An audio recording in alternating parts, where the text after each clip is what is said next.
Près de 40 ans après la fin de La Petite Maison dans la Prairie, les langues se délient et la magie de Walnut Grove semble avoir du plomb dans l'aile.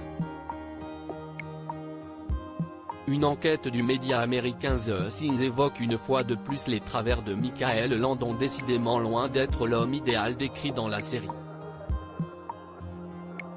Quand on songe à La Petite Maison dans la Prairie, ce sont immédiatement des madeleines de Proust qui tombent de l'armoire à souvenirs. Les repas familiaux heureux de la famille Ingalls dans leur cabane en bois, les pitreries de Laura, les tours joués à la Pestonelli Horizon, ou Carrie Ingalls dévalant en tête la première les vertes prairies du Minnesota dans le générique.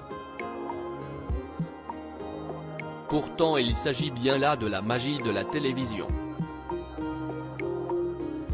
Car en coulisses les choses se sont avérées bien plus sombres que la vie à Walnut Grove.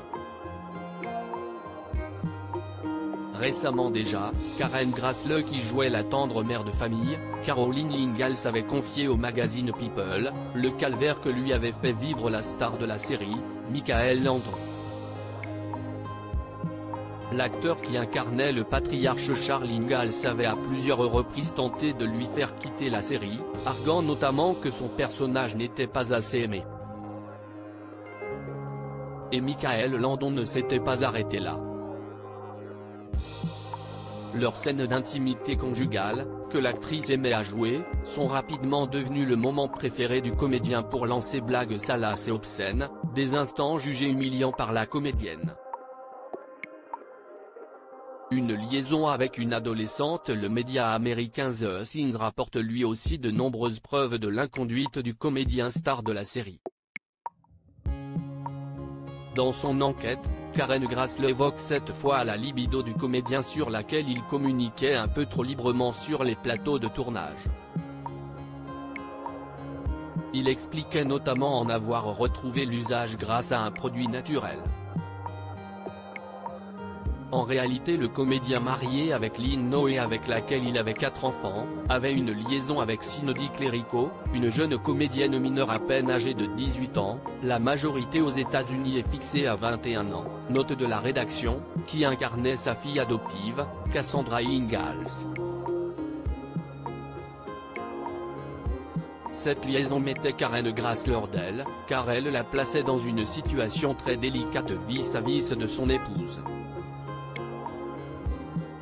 Je connaissais sa femme. J'étais souvent chez eux.